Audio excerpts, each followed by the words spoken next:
No niin, Bemari lähti. Auto on nyt siis myyty. Talli on tyhjä. Nyt täytyisi miettiä, mitä tässä seuraavaksi tehdään. Mutta ennen kuin mennään siihen, käydään vilkaisen tuossa pihalla meidän rengassaltoa tältä kesältä. Syksy on tässä tulossa, niin nyt pitäisi päästä näistä romurenkaista eroon. Näitä on tässä vähän kertynyt. Näitähän periaatteessa rengasliikkeet pitäisi ottaa ihan vapaasti vastaan, koska niistä on kierrätysmaksu jo maksettu. Mutta laitetaan nyt raikulle ja mennään käymään, katsotaan miten ne suhtautuu asiaan.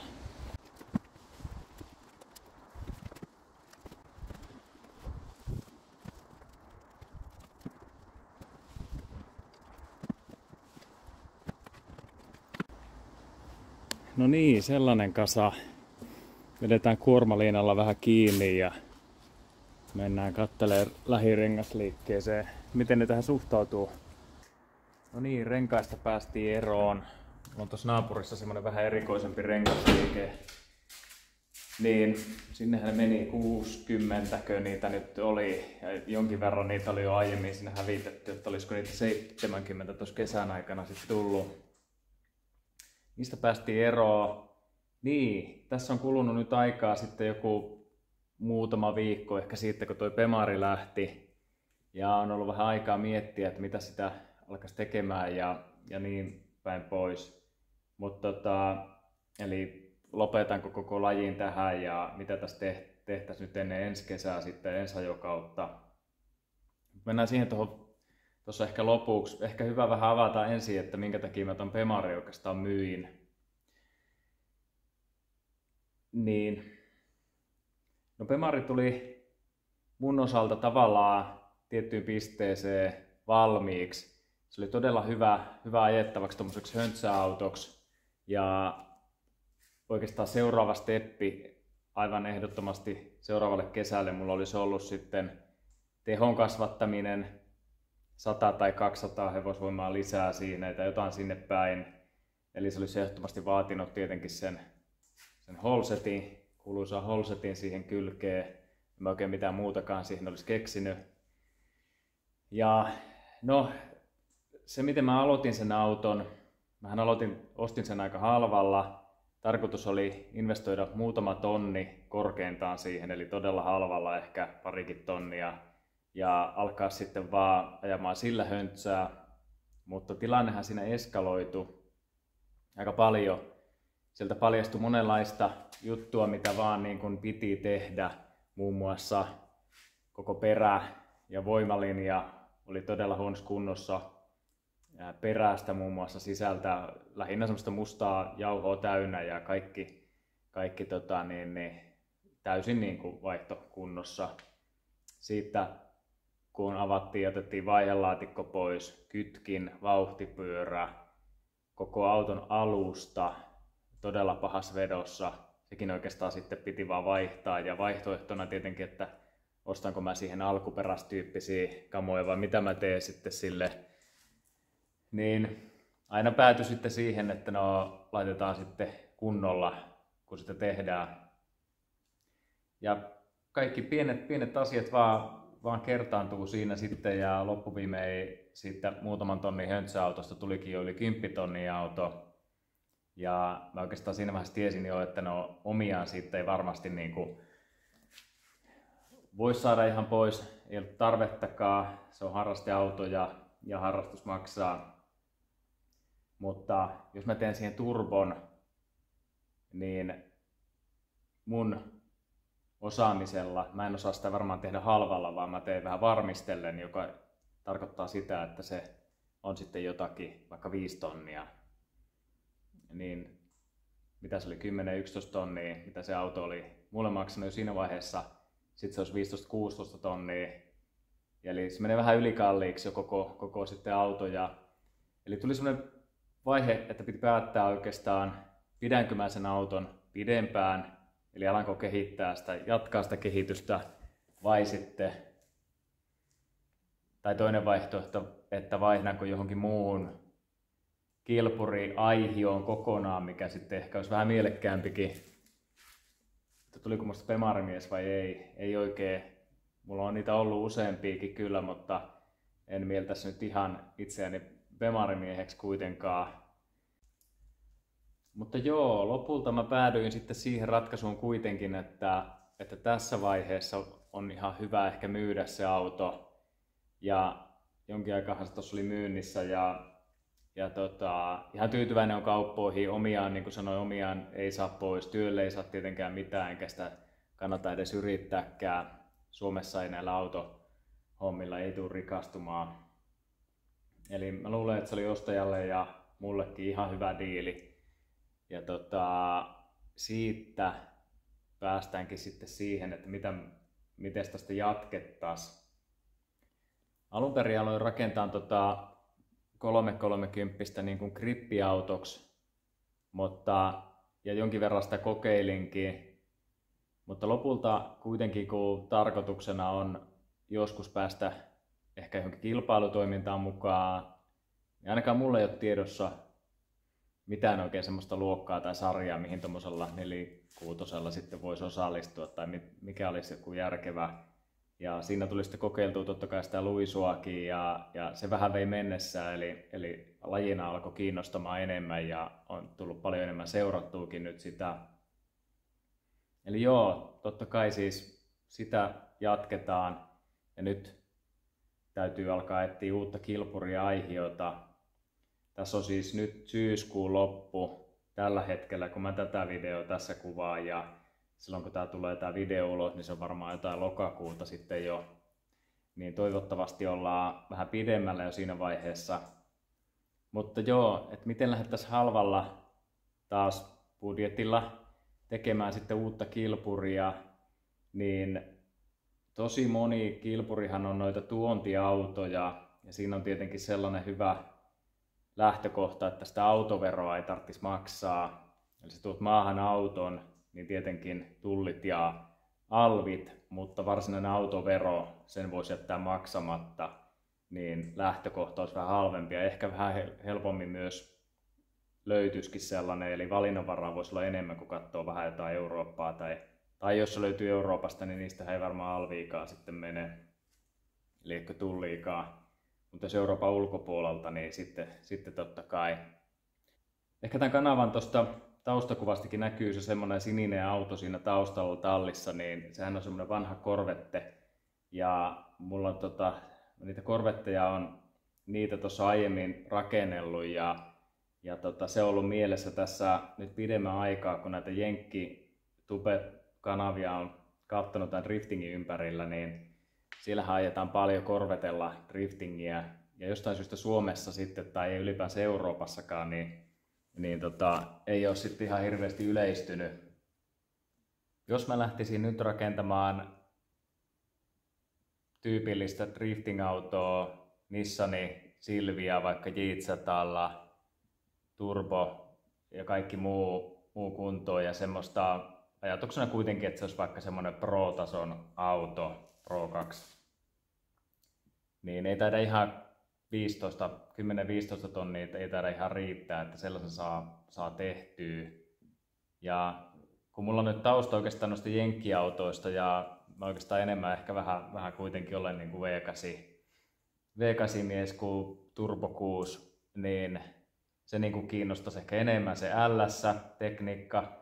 Niin näitä kun tästä tutkii sivuja, muun muassa esimerkiksi tuo Jenkki, Copartti, niin hyvinkin mahdollista olisi C5 tai C6 Corvette löytää ja saada Suomeen sieltä jopa ajokuntoinen niin siihen 10-15 tonnin haarukkaan. Niin sitä tutkimusta tässä on nyt tullut tehtyä. Tässä on nyt esimerkiksi tämä Jenkki Copartti. Täältä kun hakee Corvetteja, niin näitähän löytyy paljon ja näitä huutokauppoja täällä pyörii siis viikoittain. On useita, eli valinnanvaraa on kyllä todella paljon. Tuossakin on just menossa Atlantassa nyt joku tämmönen 98. Katsotaan miltä se näyttää. Tollanen C5 Corvette siinä olisi. En tiedä mihin tulee päätymään. Tämähän on aina, vaikka täällä on nyt joku tämänhetkinen bidi, mutta nämä on siis aina tämmöisiä live-huutokauppoja, eli se viimeinen hinta tulee siinä viimeisten minuuttien aikana, siinä kun se huutokauppa varsinaisesti käydään, niin se voi mennä ihan mihin vaan. Jonkin verran seurasin noita huutokauppoja ja ne hinnat tosiaan tuntui menevän C5, C6 korvetella ihan lähtien jostain $1,500 $15,000. Ja mun mielestä siinä ei ollut aina edes mitään logiikkaa, millä perusteella joku oli sitten toistaan kalliimpi. Niin oli ensin pakko tehdä jonkunlaista tilastoa siitä, että millaisilla hinnoilla niitä menee, jotta voi tietää, mihin hintaan niitä on mahdollista saada ylipäänsä. Eli mä tein sillä tavalla, että aina kun huutokauppa tuli ajankohtaiseksi, niin laitoin just siinä minuuttia ennen tämmöisen screen recordin päälle ja tein pienen videon pätkän käytännössä siitä huutotilanteesta, että mihin se tulee päätymään. Ja no, nämä on siis live-huutokauppoja. Jotkut näistä autoista on sellaisia, että ne menee oikeasti sillä hinnalla, mihin se korkein huuto päättyy, mutta aika usein on myös semmoinen seller approval-tyyppinen, eli sä et oikeasti tiedä, meneekö se auto sillä korkeammalla hinnalla vai ei.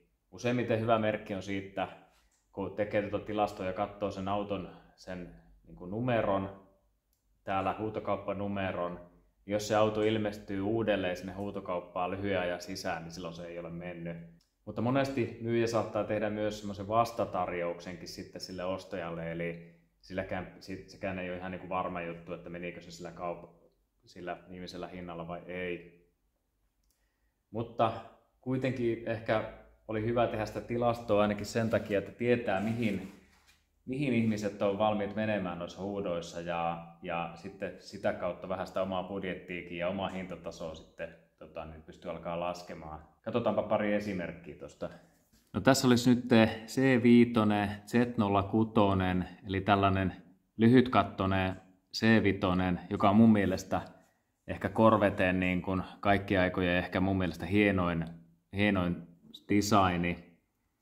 Ja katsotaan, huutokauppa oli alun perin tuossa 4 tonnissa huudot, katsotaanpa mihin se lähtee menemään, eli oikeastaan tämmöinen aika virheettömän näköinen auto, ja näyttää, että siinä ei oikeastaan tuo primary damagekin on, että se ei varsinaisesti ole edes mikään kolariauto, ja eikä mitään siis vikaa. Nämä saattaa olla jopa vähän oikeastaan kyseenalaisiakin tällaiset autot, että on ymmärtänyt, että niissä saattaa olla jotain muuta sitten, jotain mekaanista vikaa, että joku syy siinä on, minkä takia se on tänne huutokauppaan laitettu, niin voi olla jopa tämmöinen syy, että siinä ei sitten joudu myyjä tavallaan vastuuseen, koska suurintahan osaa näitä huutokaupan kohteita ihmiset ei mene katsomaan. Sekin oikeastaan kaikessa, kun katsot näitä ohjeita, miten näiden huutokauppojen kanssa toimitaan, niin on aina se sama virsi, että auto pitää ehdottomasti käydä katsomassa paikan päällä, että muuten koskaan ei sokkona osteta autoa. Mutta kun ajattelee sitä tilannetta, se ei oikeastaan mitenkään ole mahdollista, edes vaikka asuisit tuolla Jenkeissä, niin erittäin epätodennäköistä, että se sattuu olemaan siinä muutaman 100 mailin etäisyydellä se auto, ja että sulla olisi mahdollista käydä katsomassa jokaista näitä autoa siellä muutaman 100 mailin päässä, ja sitten vielä, että sä sattuisit vielä voittamaan juuri sen auton, niin käytännössä edes asumalla siellä tai varsinkaan, että lähtisi käymään ja etsimään autoa, niin hyvin epätodennäköisesti, että se osuu kohdalleen ja että jotenkin ne kulkemisen kulutkin, että se olisi jotenkin järkevää. Eli kyllä se näin menee, että suurin osa näistä huutokaupoista tehdään niin, että ihmiset ei näe niitä autoja. Että nämä kuvat, mitä tässä on ja nämä tiedot on ainoa, mitä siitä saa. No katsotaan, mihin se päätyy. Mun mielestä tämmöinen C5 nyt ei pitäisi tavallaan maksaa ihan hirveästi, mutta kelataan tuonne eteenpäin. No tällä kertaa tuossa nyt sattui käymään niin, että mä varmaan illalla katsoin tuota kauppaa myöhään ja siinä vaiheessa, kun oli tuo $12,600, mikä mun mielestä aivan posketon hinta, niin mä suljin sen pois, eli sitä viimeistä hintaa siinä ei näe, mutta se kertoo aika paljon, että mihin noin voi päätyä noin kaupat. Ja tuo Z06 ei ole mikään harvinainen auto, mutta jostain syystä se on todella arvostettu malli sitten tuolla USAssa. Eli niitäkin löytyy nyt Z06 ihan viikoittain pyörii tuossa. Ja kun ajattelee, että normaali C5, niin Risan auto saa muutamalla tonnilla ja vähän paremmaa 5 tonnilla, 6 tonnilla ajokuntoisen jo. Okei. No sitten on tämmönen seuraava, olisi tämmönen Z06 myös, C5. Ja tässä on tää näyttää siltä, että tämä on ihan oikeasti vakuutusyhtiön auto. Myyjää tässä ei aina ole ihan järkevästi mainittu, eli ne saattaa olla jotain yksityisiäkin. Ja tollanen lähti pyörimään, ja tämänkin hinta tuppaa nousemaan tonne 9200, ja se oli sold, eli toi auto meni tuolla hinnalla. Sitten oli C6, 2005 base-malli. Aika pahasti ajettu toi kylki jonnekin. Molemmat renkaat taittunut tonne alle ja todennäköisesti vähän jotain runkovaurioitakin. 2400 korkein huuto, mutta jäi sitten myyjän hyväksyttäväksi, eli en tiedä yhtään kyllä meneekö tohon hintaan. Todennäköisesti ei. Sitten tulee vähän parempi C6, 2008. Tämä olisi jo LS3 koneella. Minor dents and scratches, ei taida olla sitten vakuutusyhtiön lunastama auto. Ja loppuhinta myyty 9300. C5 Corvette todella pahassa kunnossa. Täysin palannut.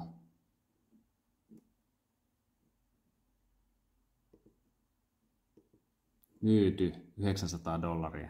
Sitten tulee taas C5, Z06, eli nämä selvästi on mua tässä kiinnostanut.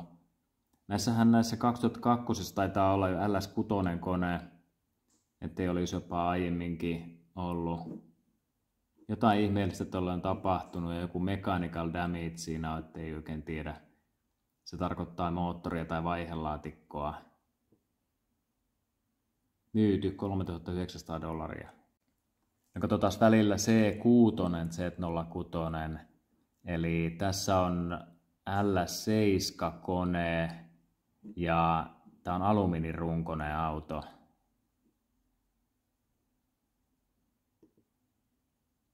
Näyttäisi olevan aika täydellisessä kunnossa. Myyty $25,000. C6, 2007 vuosimalli, base-malli. Tässä on jonkinlaista kolarivauriota edessä ja takana, vakuutusyhtiö lunastama.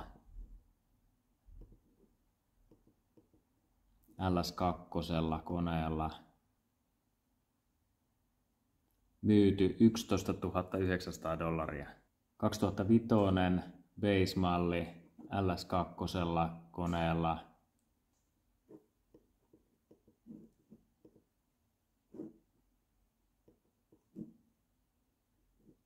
Tuolla kyljessä ja keulassa jotain vaurioita. Ajokuntoinen run and drive. $7,500 ja myyjän hyväksynnällä tai hylkäämänä sitten joko myyty tai jollain vastatarjouksella, mistäpä sen tietää. Tavallinen C5 Corvette 2004 vuosimallin peräkolaroitu. Run and drive eli ajokuntoinen. Hintavaraus ylitetty, myyty $12,775. 2006 tulvavaurioauto. Päällisin puolien tosta ei näe oikein mitään. Sisältä ehkä penkeistä näkee, että se on ollut kunnolla upoksissa. Ei siis ajokuntoinen. Joku mechanical secondary damage siinä on. Eli moottori tai vaihelaatikko $6,600 menee hyväksyttäväksi, eli myyty tai ei myyty. Tässä on sitten IAAn puolella 2005, eli C6 Corvette LS2. Keulaan kolaroitu, joku mechanical damage, suhteellisen vähän ajettu.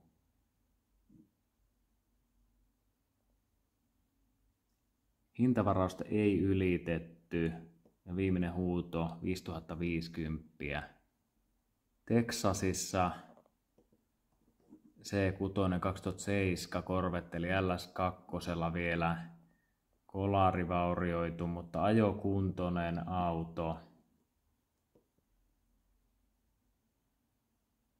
6900 viimeinen korkein huuto. 2008 Corvette, tässä olisi LS3, 55 000 mailia ajettu,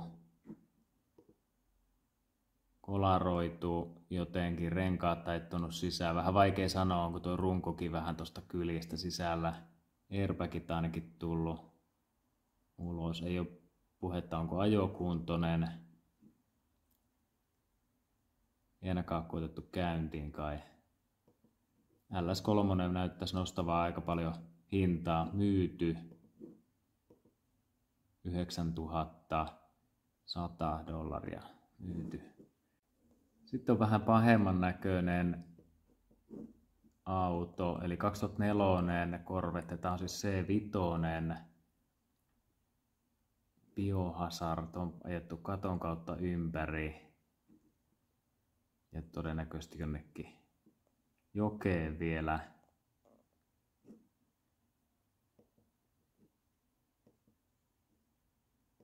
Hintavaraus ylitetty, eli tarkoittaa, että se myydään $1,775. Tällainen on toista kertaa myynnissä, eli tämä Z06 2004 vuosimalli. Perässä vaurioita, jonkunlaista kolaria, 64 000 mailia ajettu. Eli LS6 koneella. Tämä oli tosiaan toista kertaa jo kierroksessa, eli ensimmäistä huutohintaa ei hyväksytty. Vieläkään hintavaraus ei ylitetty ja jäi tuo ylin huuto 7150. Riippuu siis, suostuuko myyjä tähän tarjoukseen vai ei, niin se menee sitten tai ei mene. No niin, tässä vaiheessa alkaa lokakuukin olla lähenemään loppua, eli tuossa aiemmin mainitsin, että oli vielä syyskuu. Eli tässä näitä on tullut näitä tietoja, näitä kerättyä, näitä pieniä videonpätkiä ja tehty omaa tilastoa tästä hintatasosta, niin ainakin sen kuukauden vähän ylikin. Ja noi autot, mitä mä tuossa esittelin äsken, eli luettelin ja näytin ne videonpätkät, niin mä osallistuin niihin huutokauppoihin joistakin mä tarjosin ja yhden niistä mä voitin. Ja tällä hetkellä nyt se, niin itse asiassa tällä päivämäärällä tänään, niin se auto sieltä huutokaupan pihasta on lähdössä kuorma-autolla kohti satamaa, eli se on tulossa Suomeen ja mä voitin sen kaupan siis. Ja siitä olisi tulossa nyt mulle seuraava kilpuriaihio. Jätetään se vielä yllätykseksi, mikä se noista oli, voi sitä arvuutella. Mutta jos on kiinnostusta tietää, miten Jenkeistä näitä autoja, miten sä voit osallistua huutokauppoihin ja mitä mä oon tässä oppinut matkan varrella ja mitä kannattaa ehkä ottaa huomioon, niin mä voin tehdä niistä vähän erillistäkin videoa, jos siihen on kiinnostusta. Eli voi laittaa kommenttia tuohon videolle tuohon alle, niin tehdään niistä ihan semmoinen kattava selitys ja selvitys, miten tämä homma pelaa tuolla. Mutta tästä alkaa nyt täysin uusi videosarja, Suomen eka drifting Corvette. Sen verran mä voin paljastaa, että Corvette sieltä on tulossa. Ja jos nyt et millään malta odottaa, että haluat välttämättä nähdä, mikä auto sieltä nyt oikeasti on tulossa, niin kannattaa ottaa Instagram-tili haltuun myös. Mä sen avasin ihan tuossa hiljattain ja ajatus on, että sinne voisi vähän ehkä nopeammalla aikataululla julkaista jotain epävirallisempaa materiaalia, niin Karakter 3000 ja löytyy tämän videon kuvauksestakin, niin meidän tilaa se Instagramin kanavakin ja tästä jäädään nyt odottelemaan, että auto tulee ja tehdään vähän osatilauksia ja muuta, mutta talven aikana toivottavasti ja ensi kesäksi saadaan jo ihan kisavalmis Corvette sitten tehtyä. Kiitos katseluista ja ensi kertaa.